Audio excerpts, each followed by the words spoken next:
What's up guys? For today, gagawa tayo ng simple walk-around presentation para sa ating 2026 Mitsubishi Destinator. Kaya watch until the end of this video. At para naman sa ating engine, meron tayong 1.5 liter 4-in-line cylinder double overhead camshaft turbocharged gasoline engine. At powered na rin yan ng Myvec technology for 3 main helpful purposes. Less smoke, more power, and fuel efficiency. Sa ating mga headlights, meron tayong all LED headlights, daytime running light, at LED fog lamps. Para naman sa ating front bumper, ating Destinator hood emblem, dynamic shield design, exclusively for Mitsubishi only, at ang ating horizontal front grille na may merong front camera for multi-round monitor. Para sa ating mga tires, meron tayong 18-inch two-tone alloy wheels na may 225/55 R18 tires. Para sa ating side mirrors, meron na rin itong integrated na turning lamps at side mirror na connected pa rin para sa ating 360 multi-round monitor. So before tayo pumasok sa driver side, kung mapapansin nyo, sa ating door handle, meron na rin tayong smart door or keyless operating system. Meron siyang button dito na kung sakaling marami ka mang dala, pwede mo siyang pindutin para mag-unlock. Ngayon, tanong, Sir, paano malalaman if nakalock or unlock ang iyong door sa ating keyless operating system? So, meron tayong mga indicators para malaman na nakalock ang iyong Destinator, ang side mirror ay naka-close. Kapag naman naka-open, katulad nito, ibig sabihin, bukas ang pinto. Tignan naman natin kung anong makikita natin sa loob ng ating 2026 Mitsubishi Destinator. Tara! Okay, so ngayon nandito naman tayo sa driver side ng ating Destinator. So para sa ating door side controls, meron tayo ditong lock and unlock ng ating mga pinto, controls for side mirror, and then for the windows, pwede rin natin kontrolin yan dito. And child lock as well para hindi mabubuksan ng mga bata yung ating mga pinto na hindi nila alam. Tapos sa steering wheel, meron tayo ditong controls para sa ating digital meter cluster. Meron din tayo ditong control para naman sa ating adaptive cruise control, voice command, answer call, drop call. And ito para din sa ating reverse camera. Okay. Dito naman, meron tayong 8-inch digital meter cluster. At meron din tayong 12.3 touchscreen infotainment system with Android Auto and CarPlay connectivity. So kanina guys, habang siniset up namin to, kinonect na namin yung phone ko doon sa ating Apple CarPlay. So tignan natin guys kung paano natin siya mananavigate. So once connected ka na, ulitin ko guys pag connected ka na, press this button, directly pupunta na siya sa iyong, sa case ko, naka-Apple CarPlay ako. So, yan. Split screen para sa ating navigation system, music or other music streaming apps. Tapos, yan, pwede mo rin i-check ang mga messages mo dyan, calls, okay? Pala guys, para sa ating Destinator GT variants na may sunroof, dalawang way ang meron tayo para makontrol natin yung sunroof natin. Una, manual. Dito sa taas, may mga buttons dyan. For example, ito yung siya shade, yung cover niya. Ayan, na-adjust siya. So, hanggang sagad guys, pwede yan. Tapos sa glass mismo, ito naman sa kabila. Yun. So, again, hanggang sagad, pwede rin yan. Ngayon guys, balik tayo sa ating infotainment system. Dito, pwede mo rin siya kontrolin. Kapag isasara mo na siya, press close. Automatic magsasara siya. Tapos, yung shade, pwede mo rin i-adjust yan. Ganyan. Automatic na siyang sasara. So, very efficient, lalo dun sa mga drivers natin na hindi na masyadong mahirapan pa na mag-abot ng mga switches. And then, kung mapapansin nyo ang ating lining, meron na rin tayong burgundy with black leather. Climate control, equipped with NanoX technology. Para saan ba ang NanoX technology? Dito, finifilter niya yung mga bacteria na pumapasok or humahalo sa hangin natin, especially kapag nagdadrive tayo. Sa ating destinator nga pala guys, meron tayo ditong 5 different drive modes. So, tinoggle ko siya. Meron tayo ditong normal, wet, gravel, at yung bago, tarmac, and mud. So, yung X-Force natin noon, 4 lang. Ngayon, destinator 5. Okay. Tapos, equip na rin automatic transmission, guys. CVT tayo dito. Meron na rin itong automatic parking brake at brake auto hold. So, itong automatic parking brake, guys, ito na yung pumalit sa conventional natin na handbrake. So, same mechanism lang. Pull up kapag na-stop. Pull down kapag go.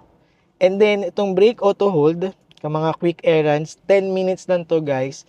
So, pag pinrest mo siya, diba, mag-withdraw ka, or may bibilin ka lang saglit sa mga shop sa kalsada, kahit hindi ka na magpunta sa park mode, sa naka-brake auto hold ka, hindi aandar yung sasakyan mo, si destinator.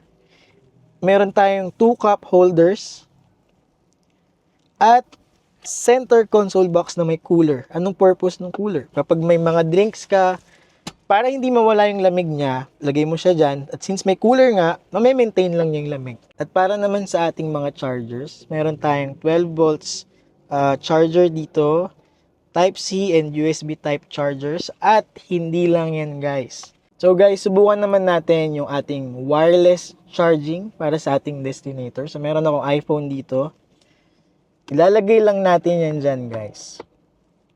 Dapat mag-charge na siya. Okay? So tignan natin, hintay lang natin, few seconds. Ayan na, may indicator na charging started. At pag tinignan natin sa phone, yes guys, charging siya. Kita naman. Okay?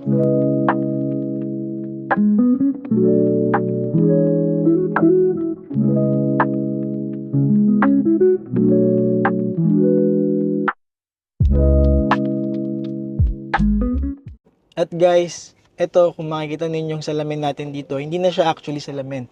Ito ay rear view camera para makatulong sa iyo kapag nagre-reverse ka. So, mas maganda na siya kasi mas malinaw siya this time. And then, mga indicators natin dito kapag may bukas na window, may hindi naka-seatbelt. Tapos, meron na rin nga pala tayo dito guys na isang safety feature niya is yung SOS. So, ito guys, automatic to, tumatawag sa mga customer service representative ng Mitsubishi every time na ma-detect niya na ikaw ay nasabit sa isang accident or syempre wag naman sana. Pero yun guys ay for 1 year lang. After a year, kailangan na mag-subscribe para lagi pa ring ready ang ating SOS system. Tapos, meron ding controls again for sunroof. Ayan. Nandyan lang naman yan guys. Sa shade, yung glass. Para sa mas cozy at mas relaxing na vibes, ang ating destinator ay equipped with Dynamic Sound Yamaha Premium. Para sa ating GT variant, meron tayong 4 na speakers, 2 dito, ang ating tweeter. At sa ating second row, meron tayo dong 2 coaxial speakers. So, napakaganda ng sound niyan guys. Very, very premium dahil gawang Yamaha. At hindi lang yan guys. Tignan natin ditong ating head unit ulit, ang ating infotainment system. So, hahanapin ko ngayon si ambient lighting. By the way guys, meron tayong 64 colors sa ating ambient lighting. Kapag driving mode, kung mas gusto mo ng ibang kulay, kulay red ang ating ambient lighting. Nakikita mo yan guys dyan sa gilid. Sa mga door, kita yan dyan. So, pwede mo siyang i-change. Depende sa mood ng gusto mo. Kung masaya ka, pwedeng magbago ang kulay ng ambient lighting. Ang ating ambient lighting guys ay covered mula driver hanggang second row seats guys ha. Kaya very much supreme ang feeling sa ating ambient lighting. At naiiba-iba na kulay yan guys. para sa last part ng ating driver seat features, meron din tayo ditong dalawang sun shade visor na may vanity mirrors. Ganun yan guys, umiilaw pa yan. Ayan. So, ayan, pagka mabilisan lang na gusto mo mag-ayos, check mo lang yung buhok mo, ganun. Pwede yan. Dual purpose siya. Para sa ating second row, meron tayong folding tray table, aircon control, magkabila ang aircon vents, at magkabila ang cabin lights. Meron ding mga secret pocket. Actually, hindi naman siya secret. Pero may mga pockets dyan, lagayan ng mga magazine, libro, or mga important files na kailangan nyo dalhin sa everyday na biyahe ninyo. So, meron din pala tayong cup holders sa ating folding tray table. Sa gitna ng ating armrest, kapag hindi naman siya ginagamit, pwede siyang i-fold pababa. At meron yung cup holders. Papakita ko sa inyo kung paano tayo papasok sa loob. So, second row, i-fold lang natin to ng ganito. Tapos guys, magtatumble pa yan. Yan. So, mas maluwag kang makakapasok sa ating third row. Okay guys, so ngayon, nandito tayo sa third row. Meron din tayong cup holder dito, maliit na compartment. Aircon vents dito dalawa. Tapos dome light. Yan guys, so yan. Kaya very spacious ang ating third row. Maluwag ang legroom. 5'4" ang height ko. So medyo maluwag pa siya. Kaya pang mag-accommodate ng at least dalawa siguro sa side na to. So tingnan naman natin guys yung ating trunk space at yung ating tailgate. Para naman sa ating rear bumper, simulan natin sa ating spoiler. Ang purpose ay for aerodynamics. Mas magandang airflow kapag bumabiyahe. At guys, meron din tayong rear third brake light. So, umiilaw yan guys pag naka-brake tayo. Tapos dito naman, meron tayong T-shaped rear lights. LED na yan guys. Destinator emblem. Reflectors. At nga pala guys, alam nyo bang power tailgate na rin ng ating Destinator? Isang sipa lang, bubukas na yan. Angas, diba? At bukas na rin lang ang ating tailgate.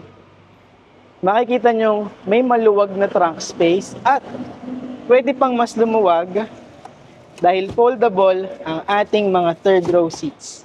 Pwede ka pang mahiga dyan guys, maglatag ka ng kama mo pwede. Tapos ito ay ang access sa ating mga multiple storage. Pwede kang maglagay ng mga sapatos, damit. So, very spacious at maluwag ang ating mga storage. So sa side na to, nandito rin ang ating basic tools. Nandyan lang yan guys. Okay. At dahil power tailgate, isang pindot lang, magsasara na yan. At alam mong safe na safe ka sa power tailgate ng Destinator dahil kapag aksidente mong napindot